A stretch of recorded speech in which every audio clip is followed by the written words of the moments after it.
Creí que nadie notaba mi trabajo, hasta que el hospital dependió de mí. Y cuando eso pasó, ya era demasiado tarde para ellos. Fui la médica invisible durante años. La que llegaba antes del amanecer. La que se quedaba hasta que las luces del quirófano eran las únicas encendidas. La que salvaba vidas mientras otros firmaban los reportes. Nadie me veía. Nadie me agradecía. Y aprendí a vivir con eso, porque creí que la medicina era sobre los pacientes, no sobre el reconocimiento. Hasta aquella noche. Un paciente crítico. Una cirugía de emergencia. Mis manos, mi experiencia, mi decisión. Lo salvé cuando todos dijeron que era imposible. Pero cuando el director del hospital entró al quirófano, no me miró a mí. Miró al cirujano jefe, que acababa de llegar, con su bata limpia y su sonrisa perfecta. Y frente a la familia, frente a los medios que ya esperaban afuera, dijo su nombre. No el mío. Respiré hondo. Es un error, pensé. Ya lo aclararán. Pero no lo aclararon. Al día siguiente, la noticia estaba en todos lados. El héroe del hospital. El cirujano brillante que desafió la muerte. Las entrevistas, los premios, las felicitaciones. Y yo seguía siendo invisible. Cuando intenté hablar, me dijeron que no era el momento. Que el equipo completo había trabajado. Que no todo es sobre el crédito individual. Pero él sí lo tomó. Todo.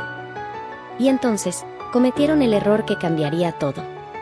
Una semana después, hubo complicaciones con otro paciente. Una falla en el protocolo. Un error evitable. Yo no estaba en turno. Yo no estuve ahí. Pero cuando buscaron a quien culpar, encontraron mi firma en un reporte antiguo.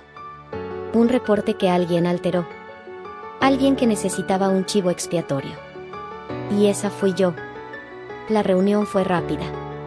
Fría. El comité médico, el director, los abogados. Me mostraron documentos que nunca firmé. Testimonios de colegas que nunca me defendieron. Me acusaron de negligencia. De poner en riesgo al paciente que yo había salvado. Me suspendieron en el acto. Salí de esa sala en silencio. Sin lágrimas. Sin gritos. Solo con una certeza helada, todo había sido planeado. Fui a mi oficina, ahora vacía, y encontré una caja con mis cosas ya empacadas. Alguien se había adelantado. Alguien sabía que no volvería. Tomé la caja, crucé el pasillo donde había salvado cientos de vidas, y nadie me miró. Los mismos que alguna vez dependieron de mí, ahora desviaban la mirada. Pero justo antes de salir, escuché algo. Una conversación entre dos enfermeras. ¿Crees que ella realmente lo hizo? No importa. Ya decidieron. Necesitaban a alguien, y ella era la más fácil de sacrificar. Nadie la va a defender. Nadie.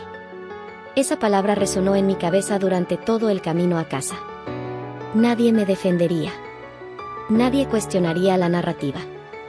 Nadie diría la verdad. Porque yo era invisible. Y lo invisible se puede borrar sin consecuencias. Esa noche, no lloré. No me derrumbé. Me quedé despierta, viendo el techo, sintiendo como algo dentro de mí se quebraba, y se reconstruía. Diferente. Más frío. Más claro. Habían apostado a que yo desaparecería en silencio. Se equivocaron. Comenta si alguna vez una injusticia cambió tu vida. Los primeros días fueron los peores. No por el dolor, sino por el silencio. Mi teléfono dejó de sonar. Los mensajes se detuvieron. Colegas con los que había trabajado años, amigos que decían admirarme, contactos que alguna vez me pidieron favores, todos desaparecieron. Como si nunca hubiera existido. Intenté conseguir otro trabajo. Envié mi currículum a clínicas, hospitales privados, centros de investigación. Todos me conocían. Todos habían escuchado de mí. Pero ahora, mi nombre venía acompañado de una mancha. Negligencia médica bajo investigación. Las puertas se cerraron. Una tras otra. Una directora de recursos humanos me dijo la verdad con una sonrisa incómoda: eres brillante, pero no podemos arriesgarnos. Entiéndelo. Entendía perfectamente. No se trataba de la verdad. Se trataba de la narrativa. Y la narrativa decía que yo era un riesgo. Empecé a salir menos. Dejé de ir a los lugares donde solía encontrarme con otros médicos. No soportaba las miradas. Algunas llenas de lástima. Otras de satisfacción.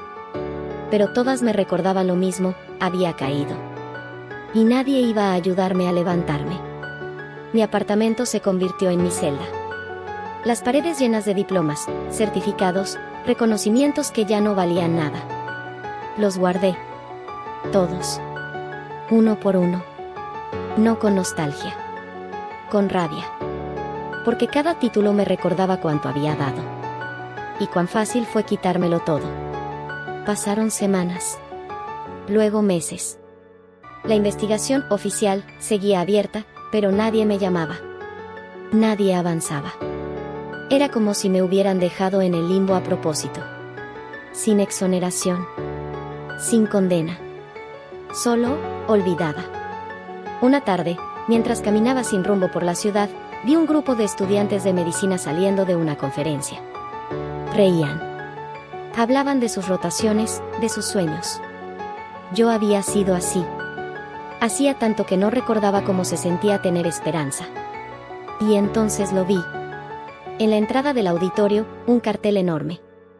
Una conferencia sobre ética y excelencia en medicina. El orador principal, el cirujano que tomó mi crédito. El hombre que me destruyó sin decir una palabra. Su rostro perfecto. Su sonrisa ensayada. Su historia heroica. Algo dentro de mí se rompió. Pero no grité. No corrí. No hice nada. Solo me quedé ahí, viéndolo. Estudiándolo. Y en ese momento, todo cambió. Porque entendí algo fundamental: ellos habían ganado porque yo había jugado limpio. Porque había confiado. Porque había creído que la verdad importaba. Pero la verdad no importa cuando nadie quiere escucharla. Regresé a mi apartamento. Saqué todos los documentos que tenía del hospital. Reportes. Correos. Grabaciones de reuniones. Protocolos. Horarios. Todo lo que había guardado durante años, sin saber que algún día sería mi arsenal. Y empecé a leer. A conectar. A entender. No solo me habían traicionado. Me habían usado. Había un patrón. Errores encubiertos. Responsabilidades desviadas. Pacientes cuyos casos se cerraron demasiado rápido. Y siempre, alguien más quedaba limpio. Yo no había sido la primera. Solo la más reciente.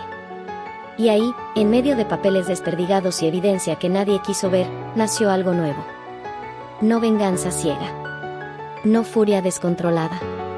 Estrategia.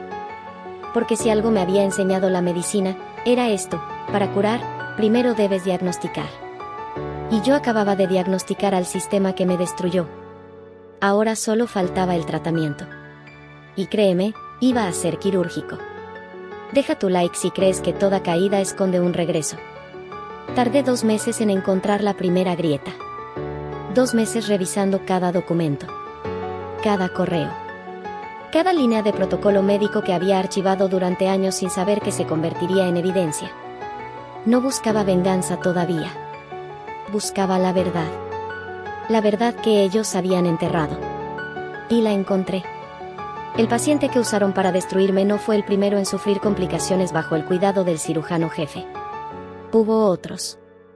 3 casos en los últimos 2 años. Todos resueltos internamente. Todos archivados sin mayor investigación.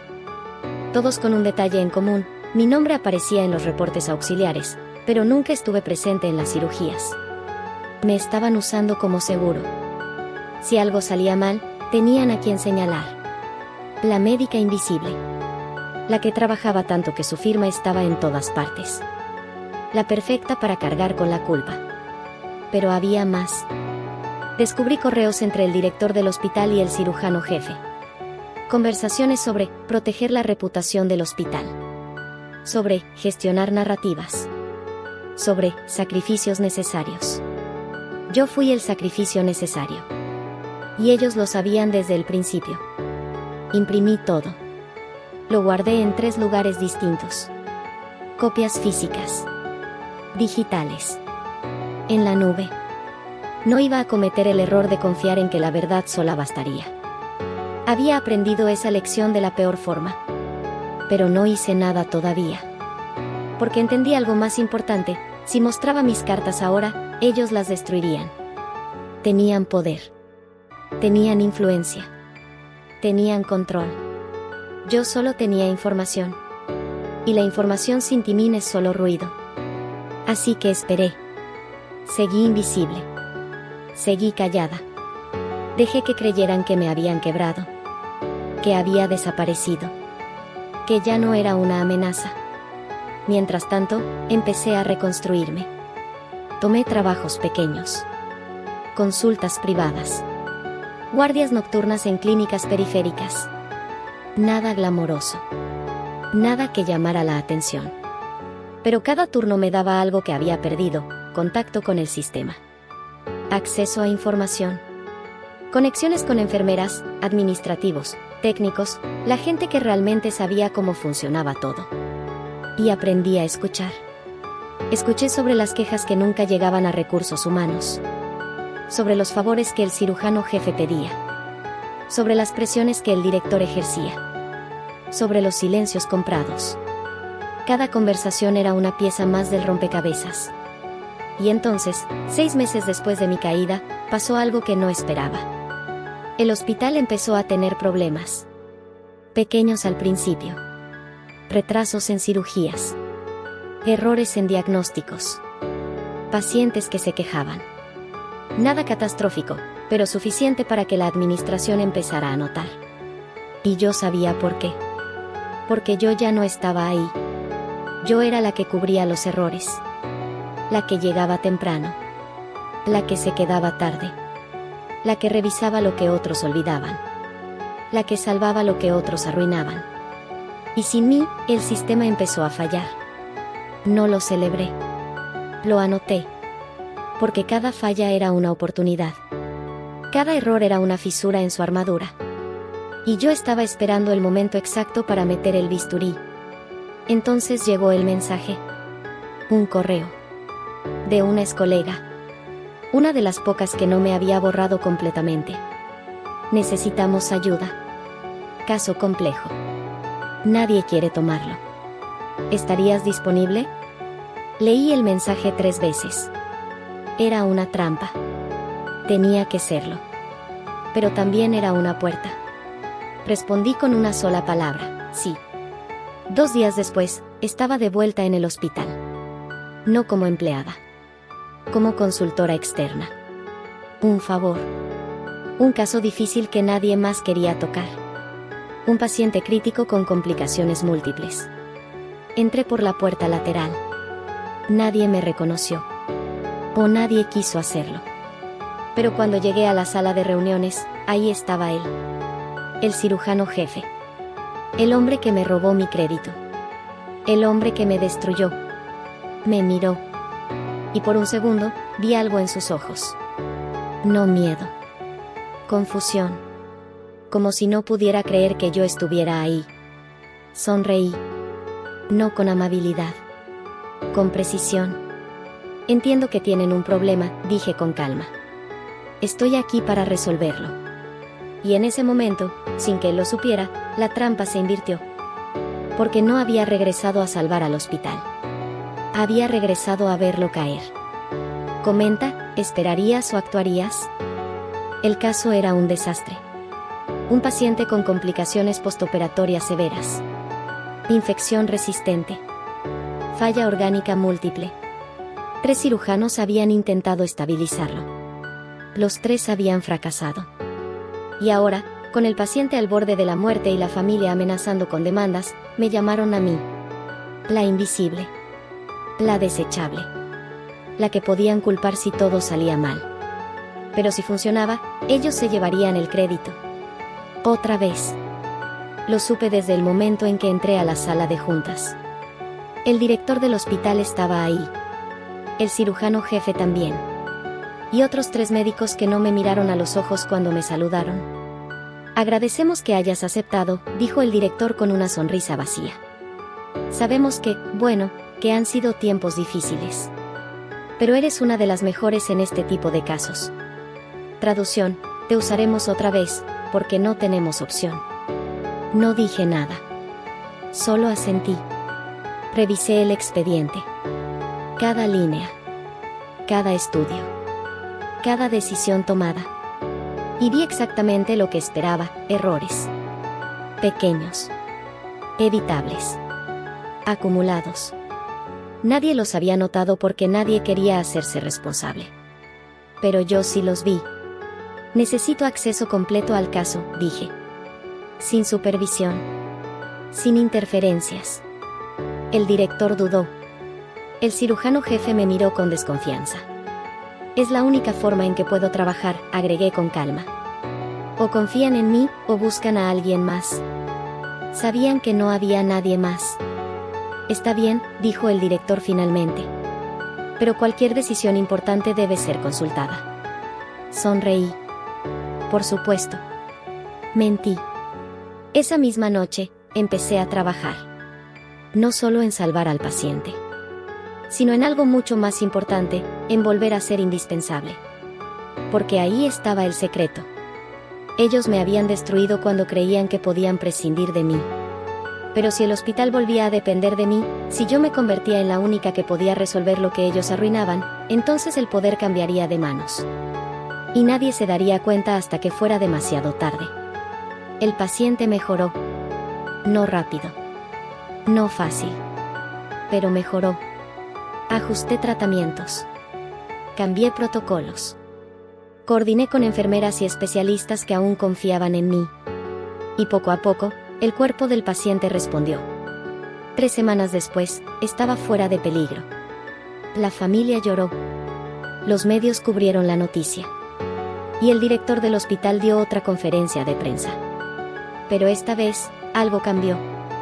Una de las enfermeras, una que había trabajado conmigo durante años, habló con la familia. Les dijo la verdad. Les dijo quién realmente había salvado a su ser querido. Y la familia exigió verme. El director no tuvo opción. Me llamó a su oficina. Estaba incómodo. Tenso. La familia quiere agradecerte personalmente, dijo. Van a hacer una declaración pública. Mencionarán tu nombre. Traducción, no podemos borrarte esta vez. Entiendo, respondí sin emoción. También, hemos estado pensando, continuó. Quizás podríamos reconsiderar tu situación.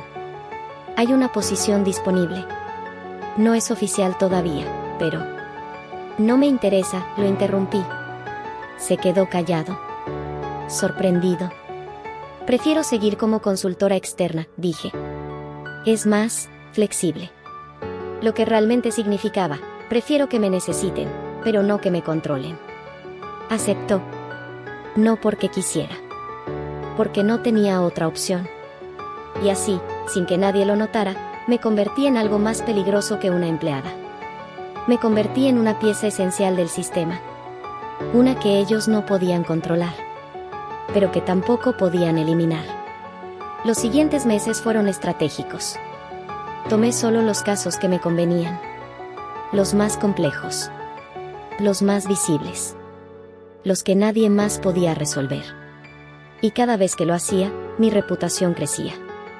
No dentro del hospital. Fuera de él. Pacientes pedían verme específicamente. Familias exigían mi presencia. Otros hospitales empezaron a preguntar por mí. Y el hospital que me había destruido, ahora dependía de mí para mantener su prestigio.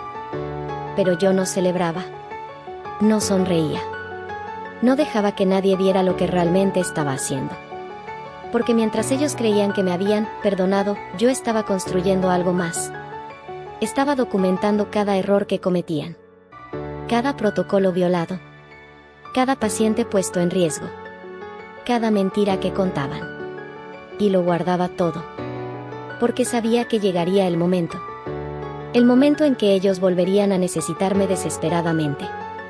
Y cuando ese momento llegara, yo no los salvaría. los vería caer. Pero primero, tenían que confiar en mí otra vez. Tenían que bajar la guardia. Tenían que creer que yo había olvidado. Así que seguí siendo invisible. Solo que esta vez, invisible no significaba indefensa. Significaba letal. Suscríbete para no perder esta transformación. El cirujano jefe cometió su primer error 6 meses después de mi regreso. Fue sutil, casi imperceptible. Pero yo estaba esperando. Un paciente de alto perfil. Un empresario influyente con una cirugía programada. Rutinaria, en teoría. Pero con complicaciones potenciales que requerían experiencia. El tipo de caso que podía hacer brillar a un cirujano, o destruirlo. El cirujano jefe lo tomó. Obvio. Era su oportunidad de volver a los titulares. Pero había un problema. Él no tenía la experiencia necesaria. Y lo sabía. Por eso me llamó. Necesito que estés en el quirófano, me dijo. No me lo pidió. Me lo ordenó. Como si aún tuviera ese poder sobre mí. ¿Por qué?, pregunté con calma. Es un caso delicado. Quiero asegurarme de que todo salga bien. Traducción: necesito que cubras mis errores. Lo miré directo a los ojos. Y por primera vez en meses, vi algo que no esperaba. Miedo. Él sabía que yo podía negarme. Que ya no me debía nada. Que si yo no estaba ahí y algo salía mal, no tendría a quien culpar. Está bien, dije finalmente. Estaré ahí. La cirugía fue exactamente como imaginé. Él tomó las decisiones. Yo las corregí. Él dirigió al equipo. Yo salvé al paciente. Y cuando todo terminó, él salió del quirófano con su sonrisa perfecta, listo para recibir las felicitaciones. Pero yo me quedé. Revisé cada instrumento, cada registro, cada protocolo. Y encontré lo que buscaba. Una irregularidad. Pequeña.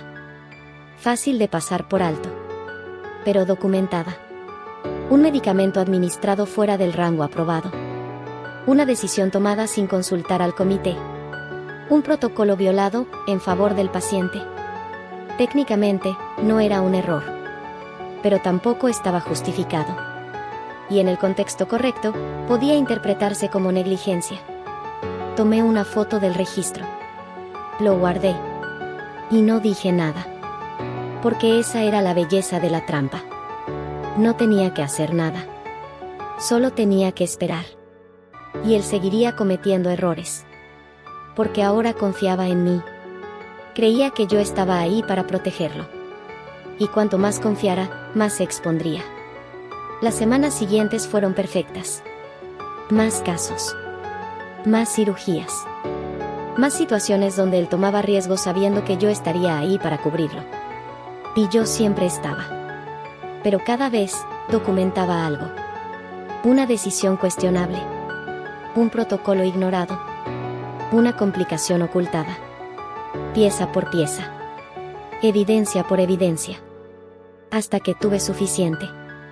Mientras tanto, el hospital empezó a depender de mí de formas que nunca imaginaron. No solo en cirugías. En consultas. En diagnósticos complejos. En casos que otros médicos rechazaban. Me convertí en la red de seguridad del sistema. La que resolvía lo que nadie más podía. Y con cada problema que solucionaba, mi influencia crecía. Enfermeras me buscaban antes que a sus supervisores. Residentes me pedían consejo.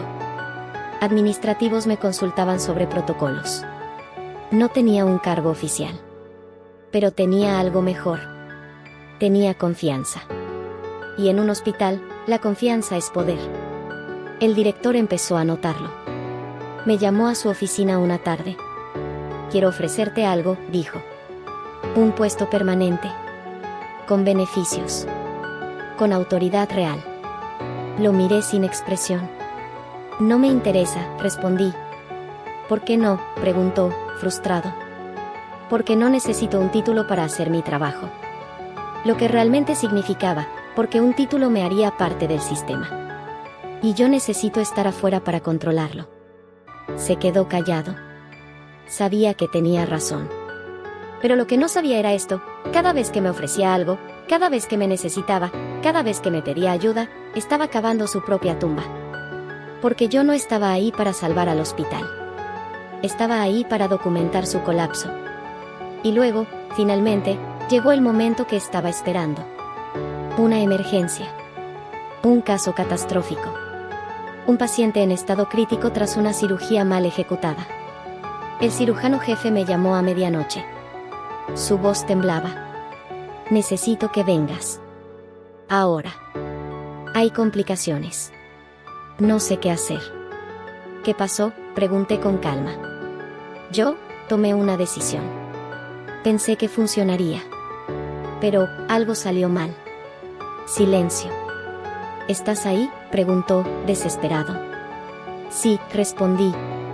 Voy para allá. Colgué. Y sonreí. Porque ahí estaba. El momento exacto. El error que no podría ocultar. El fracaso que no podría culpar a nadie más. Y yo tenía dos opciones. Podía salvarlo. Otra vez. Como siempre. O podía dejarlo caer. Me vestí lentamente. Tomé mi tiempo. Revisé mis archivos. Mi evidencia. Mis documentos. Y luego conduje al hospital. Pero esta vez, no iba a salvar a nadie. Iba a ver cómo todo se derrumbaba. Llegué al hospital 30 minutos después de la llamada. 30 minutos que, en una emergencia médica, son una eternidad. Cuando entré al quirófano, el cirujano jefe estaba pálido. Sudaba. Sus manos temblaban mientras intentaba estabilizar al paciente.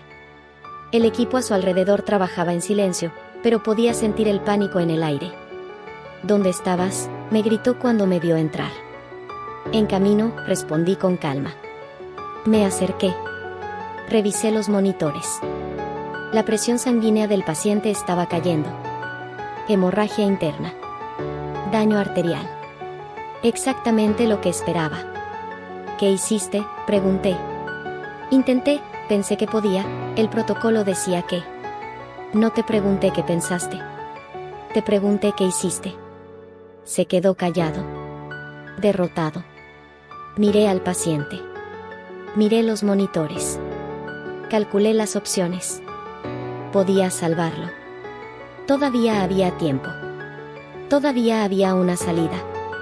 Pero si lo hacía, él se salvaría también. Otra vez. Y volvería a tomar el crédito. O peor, volvería a culparme si algo salía mal después. Así que tomé una decisión. Necesito que salgas del quirófano, le dije. ¿Qué? Salte.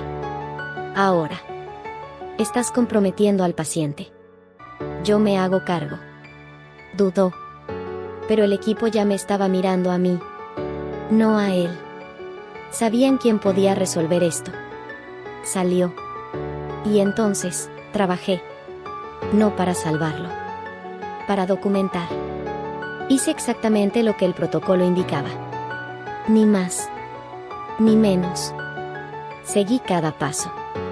Cada procedimiento. Con precisión quirúrgica. Con testigos. Con registros. Pero no hice lo que él esperaba, no cubrí su error. El paciente sobrevivió. Por poco. Muy por poco. Y cuando la familia preguntó qué había pasado, el director del hospital intentó minimizarlo. Complicaciones imprevistas. El equipo médico hizo todo lo posible. Pero yo había hecho algo que él no esperaba. Había documentado todo. Cada decisión del cirujano jefe.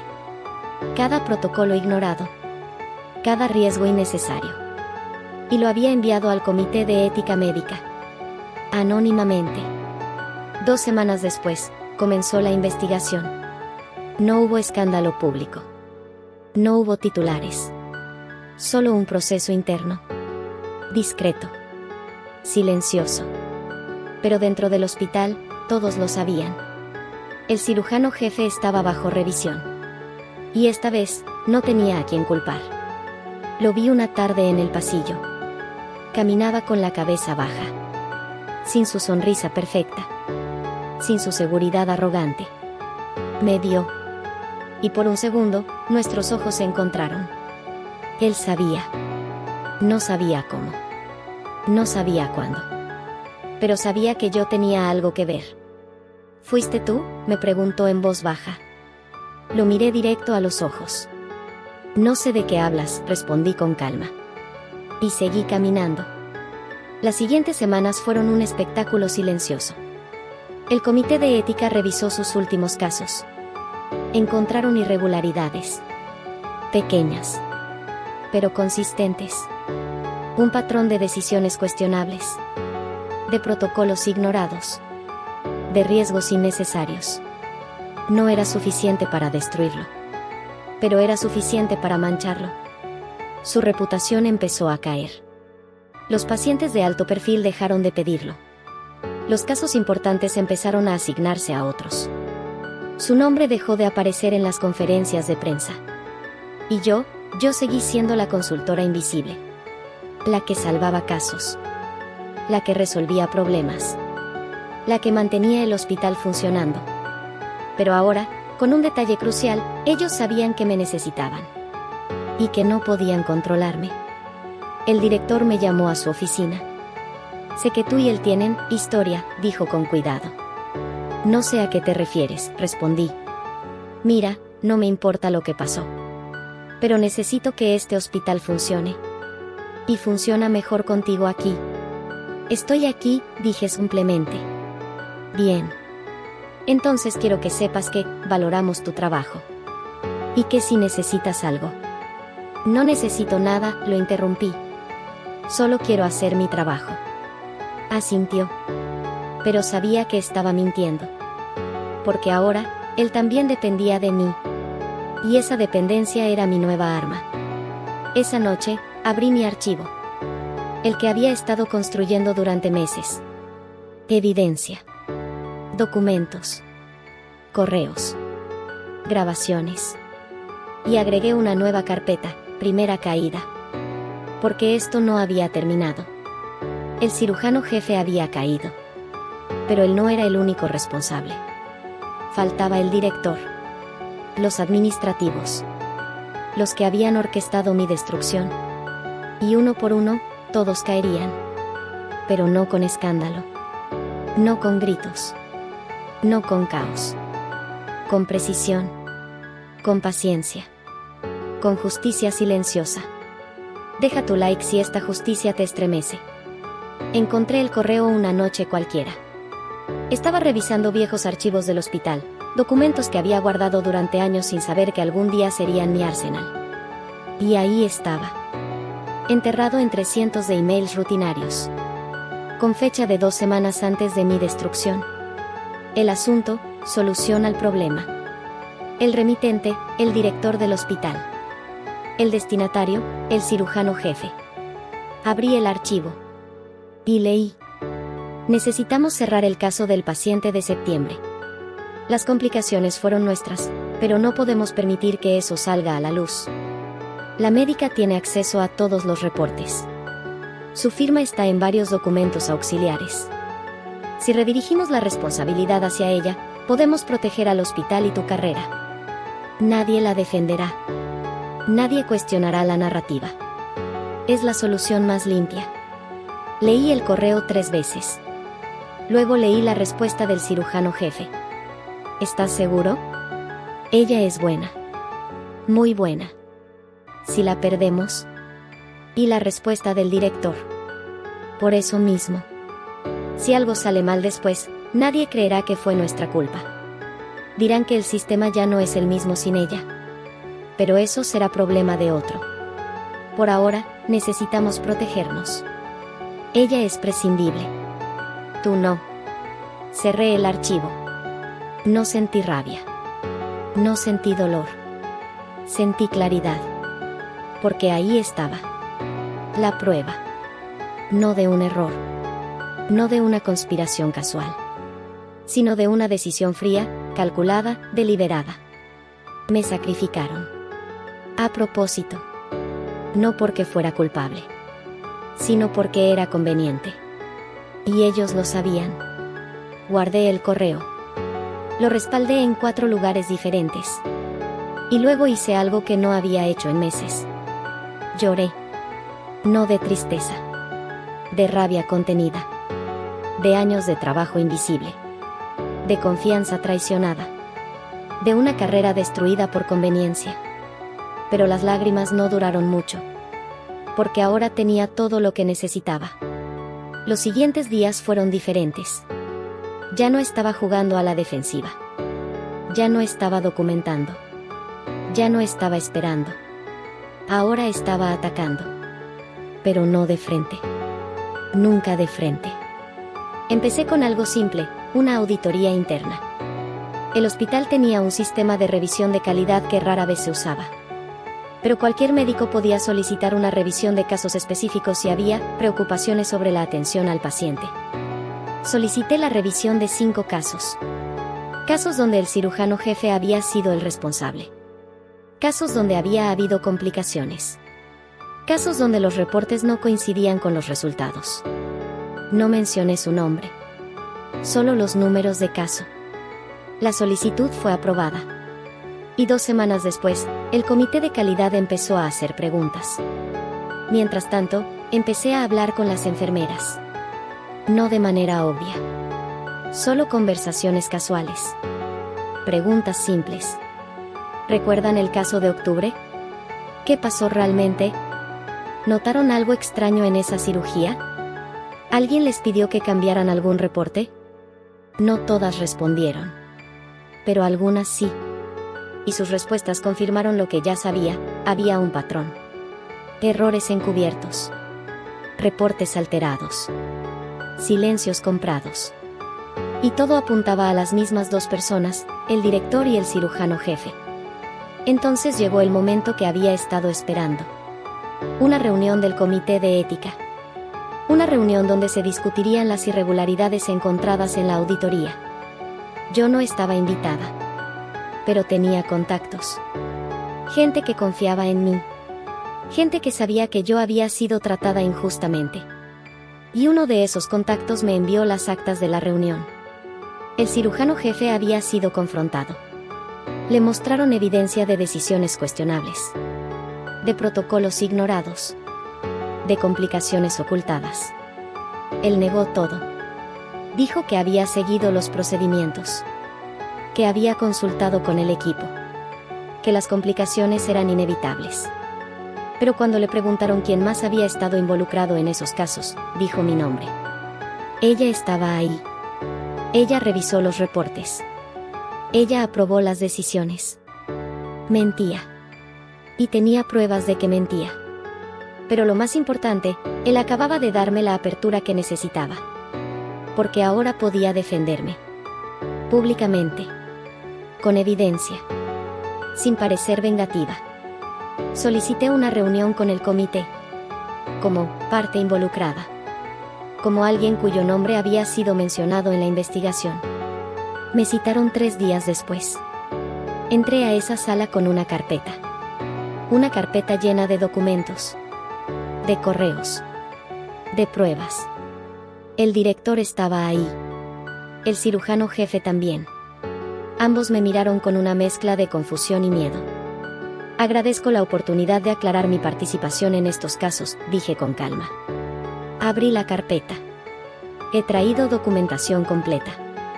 Correos. Reportes originales. Grabaciones de reuniones. Protocolos firmados. Y empecé a hablar. No con rabia. No con acusaciones. Solo con hechos. Mostré que no estuve presente en 3 de los 5 casos. Mostré que mis firmas en los reportes eran solo autorizaciones de materiales, no aprobaciones de procedimientos. Mostré que había enviado correos advirtiendo sobre riesgos que fueron ignorados. Y luego, mostré el correo. El que planeaba mi destrucción. El silencio en la sala fue absoluto. El director palideció. El cirujano jefe desvió la mirada. No estoy aquí para acusar a nadie, dije con voz firme. Solo para aclarar la verdad. Y la verdad es que fui usada como chivo expiatorio para proteger errores que no cometí. El comité me agradeció. Me dijeron que investigarían. Salí de esa sala sin mirar atrás. Y esa noche, supe que había ganado. Porque la verdad ya no estaba enterrada. Estaba sobre la mesa. Con testigos. Con pruebas. Con consecuencias. Y ellos no tenían forma de escapar. Comenta si seguirías hasta el final. La investigación duró 3 semanas. 3 semanas donde el hospital entró en modo de contención de daños. Reuniones cerradas. Abogados yendo y viniendo. Silencios incómodos en los pasillos. Y yo seguí trabajando. Como si nada pasara. Porque esa era mi estrategia. No reaccionar. No presionar. Solo existir. Hacer mi trabajo. Salvar vidas. Mientras ellos se hundían. El cirujano jefe fue el primero en caer oficialmente. Le ofrecieron una renuncia voluntaria. Un retiro silencioso. Sin escándalo. Sin publicidad. Solo desaparecer. Aceptó. Lo vi salir del hospital una tarde. Con una caja de cartón. Sin despedidas. Sin miradas de compasión. Exactamente como yo salí meses atrás. Pero él no me miró. No se atrevió. Porque sabía que yo había ganado. Y que no había sido con gritos. Había sido con paciencia. El director tardó más. Era más poderoso. Tenía más conexiones. Más influencia. Pero también tenía más que perder. Y yo tenía más evidencia. Porque después de la reunión con el comité, algo cambió. La gente empezó a hablar. Enfermeras. Residentes. Administrativos. Todos los que habían guardado silencio durante años empezaron a compartir sus historias. Casos encubiertos. Presiones indebidas. Amenazas veladas. Y todos apuntaban al mismo lugar, la dirección del hospital. No tuve que hacer nada. Solo escuchar. Y documentar. Una mañana, el director me llamó a su oficina. Por primera vez en meses, estaba nervioso. Necesitamos hablar, dijo. Estoy escuchando. Mira, sé que las cosas se salieron de control. Sé que cometimos errores. Pero, lo interrumpí. Pero el hospital necesita estabilidad. Necesita liderazgo. Y tú eres parte de eso ahora. ¿Qué estás diciendo? Estoy diciendo que quiero ofrecerte un puesto. Dirección médica. Con autoridad real. Con voz en las decisiones importantes. Lo miré en silencio. ¿Por qué ahora?, pregunté. Porque eres la mejor. Porque el hospital te necesita. ¿Por qué? Porque necesitas controlarme, lo interrumpí de nuevo. Se quedó callado. La respuesta es no, dije con calma. ¿Por qué? Porque no necesito un título para tener poder. Ya lo tengo. Y tenía razón.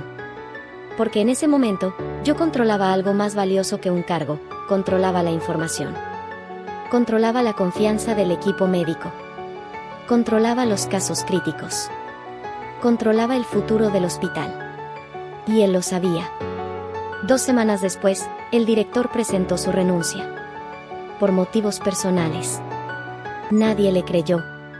Y yo seguí siendo consultora externa. Sin título oficial. Sin ataduras. Pero con más influencia que nunca. Porque ahora, cuando había un caso difícil, me buscaban a mí. Cuando había una decisión importante, me consultaban a mí. Cuando había un problema, me llamaban a mí. No porque tuvieran que hacerlo. Porque sabían que sin mí, el sistema colapsaría. Y esa dependencia era mi verdadero triunfo. Una tarde, una de las enfermeras veteranas se me acercó. La que me había defendido cuando nadie más lo hizo. ¿Sabías que todo esto pasaría?, me preguntó. No, respondí con honestidad. Pero sabía que si esperaba el momento correcto, la verdad saldría. ¿Y ahora qué? Ahora, el hospital es diferente. Más justo. Más transparente. Gracias a ti. Negué con la cabeza. No fue solo yo. Fue toda la gente que decidió hablar. Que decidió no quedarse callada. Sonrió. Y se fue. Pero tenía razón en algo, el hospital había cambiado. Ya no era un lugar donde los errores se ocultaban. Donde las víctimas se sacrificaban. Donde el poder lo decidía todo. Ahora era un lugar donde la verdad importaba. Y yo me aseguré de que así fuera. Esa noche, abrí mi archivo por última vez. El que había construido durante meses. El que contenía toda la evidencia. Todo el dolor. Toda la rabia. Y lo cerré. Porque ya no lo necesitaba. La venganza no era sobre destruir. Era sobre reconstruir. Sobre transformar un sistema roto en algo mejor. Y lo había logrado. Pero había una última cosa que quería hacer. Una última persona que merecía saber la verdad. El paciente. El que usaron para destruirme. El que sobrevivió gracias a mi cirugía, pero cuyo crédito me robaron. Solicité una reunión con él. Me recibió en su oficina. Quería agradecerle, me dijo. Me salvó la vida. Solo hice mi trabajo, respondí. No. Hizo más que eso. Y lo sé. Sé lo que pasó. Sé que usted fue quien realmente me operó. Y sé que la trataron injustamente. Me quedé en silencio. ¿Por qué no dijo nada?, preguntó. Porque no se trataba de mí. Se trataba de usted. De su vida. Y eso era lo único que importaba. Asintió. Y luego hizo algo que no esperaba. Sacó su teléfono. Y mostró un video. Un video de una conferencia de prensa. Una que él había organizado. En el video, él contaba su historia. La verdad. Mi nombre. Mi trabajo. Mi sacrificio. Lo publiqué esta mañana, dijo. El mundo merece saber quién lo salvó realmente. Sentí algo que no había sentido en meses. Paz. No porque necesitara reconocimiento, sino porque la verdad ya no estaba oculta. Estaba en todas partes. Y nadie podría borrarla. Suscríbete, porque aquí todo cambia. La conferencia de prensa del paciente se volvió viral. No porque fuera escandalosa, sino porque era honesta. Un hombre agradecido contando cómo una médica invisible le salvó la vida. Cómo el sistema intentó borrarla. Cómo ella regresó sin pedir nada a cambio. Los medios lo cubrieron. Las redes sociales lo compartieron. Y de repente, mi nombre estaba en todas partes. Pero no como la médica destruida. Como la médica que resistió. El nuevo director del hospital, un hombre externo, sin vínculos con la administración anterior, me llamó a su oficina. Necesito tu ayuda, dijo directamente. ¿Para qué? Para reconstruir este lugar. Para devolverle la credibilidad. Sé lo que pasó. Leí todo el expediente. Y sé que sin ti, este hospital no tendría futuro. No necesitas mi ayuda. Necesitas hacer lo correcto. Por eso te estoy pidiendo que te quedes. Oficialmente. Como jefa de cirugía. Lo miré fijamente. ¿Jefa de cirugía? Con autoridad completa. Con voz en todas las decisiones. Con el respeto que siempre mereciste. Era la oferta que meses atrás habría significado todo para mí. Pero ahora, era solo una posición. Acepto, dije finalmente. Pero con condiciones. Las que sean. Transparencia total en todos los casos. Protocolos estrictos. Y protección real para cualquier médico que reporte irregularidades. Hecho. Y así, sin fanfarria, sin celebración, me convertí en lo que siempre debí ser. No una invisible. Una líder. Los primeros meses fueron difíciles. Cambiar un sistema roto no es rápido. Pero era posible. Implementé nuevos protocolos. Revisiones de calidad obligatorias. Reuniones abiertas donde cualquier miembro del equipo podía expresar preocupaciones sin miedo a represalias. Y algo increíble pasó. El hospital mejoró. Las complicaciones disminuyeron. Los pacientes confiaban más. Los médicos trabajaban mejor. Porque sabían que nadie los sacrificaría para ocultar errores. Pero mi venganza no terminó ahí. porque aún faltaba una pieza. El cirujano jefe y el exdirector habían desaparecido del hospital. Pero seguían en la medicina. En otros lugares. Con otras víctimas potenciales. Y yo no iba a permitirlo. Contacté a los comités de ética médica de las ciudades donde ahora trabajaban. Les envié documentación completa. Evidencia verificable. Testimonios. No como venganza personal. Como deber profesional. Porque si algo había aprendido era esto: el silencio protege a los culpables. Y yo ya no iba a ser cómplice del silencio. 6 meses después, ambos fueron inhabilitados para ejercer medicina en instituciones públicas. No fue un escándalo. No fue un juicio mediático. Fue justicia. Silenciosa. Precisa. Inevitable. Una noche, meses después de todo, estaba revisando casos en mi oficina cuando recibí un mensaje. Era del cirujano jefe. Solo decía, ¿por qué? Tardé en responder. No porque no supiera qué decir, sino porque quería que cada palabra fuera exacta. Finalmente escribí, porque me enseñaste algo importante. Que el sistema no protege a los buenos. Protege a los poderosos. Y la única forma de cambiarlo es convirtiéndote en alguien que no se puede ignorar.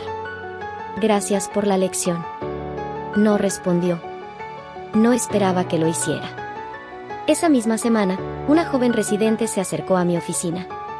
Estaba nerviosa. ¿Puedo hablar contigo? Claro. Es sobre un caso. Vi algo que no está bien. Pero tengo miedo de reportarlo. Miedo de que me pase lo que escuché que te pasó a ti. La miré directo a los ojos. ¿Tienes evidencia? Sí. Entonces repórtalo. Y si alguien intenta silenciarte, vienes conmigo. Porque aquí ya nadie destruye carreras por decir la verdad. Asintió. Con lágrimas en los ojos. Pero también con determinación. Reportó el caso. Se investigó. Se corrigió. Y nadie la castigó. Porque ese era el hospital que yo había construido. No solo para mí. Para todos los que vendrían después. Meses se convirtieron en años. El hospital recuperó su prestigio. Pero esta vez, basado en algo real, excelencia con integridad. Y yo nunca olvidé lo que pasó. Pero tampoco lo dejé definirme. Porque la venganza más poderosa no es la destrucción. Es la transformación. Convertir el dolor en propósito. Convertir la traición en justicia. Convertir la invisibilidad en legado. Y eso es exactamente lo que hice. No con gritos. No con caos. Con precisión quirúrgica. Con paciencia estratégica. Con venganza silenciosa. Deja tu like si crees en la justicia silenciosa. 5 años después, estaba en una conferencia médica nacional. No como asistente. Como oradora principal. El tema, cultura de seguridad y transparencia en instituciones médicas. Mientras esperaba mi turno, vi entre el público a una joven médica. Tenía esa mirada que yo conocía bien. Cansancio. Determinación. Y algo más, invisibilidad. Después de mi presentación, se acercó. ¿Puedo preguntarte algo?, dijo tímidamente. Claro. ¿Cómo lo hiciste? ¿Cómo sobreviviste cuando todo se derrumbó? La miré en silencio por un momento. No sobreviví, respondí. Morí. La médica que era antes ya no existe. Se quedó callada. Confundida. Pero renací, continué. Como alguien que entendió que la justicia no llega sola. Que la verdad no basta. Que el cambio requiere estrategia, paciencia y la voluntad de no rendirse nunca. ¿Y valió la pena?, preguntó. Pensé en todo. En las noches sin dormir. En la soledad. En la rabia contenida. En las lágrimas. En la espera. Pero también pensé en el hospital que ahora era diferente. En los médicos que ya no temían reportar errores. En los pacientes que recibían mejor atención. En las vidas salvadas porque el sistema había cambiado. Sí, respondí. Valió cada segundo. sonrió y se fue. Esa noche, regresé a mi hotel. Abrí mi laptop y revisé un correo que había llegado esa mañana. Era de la junta directiva del hospital.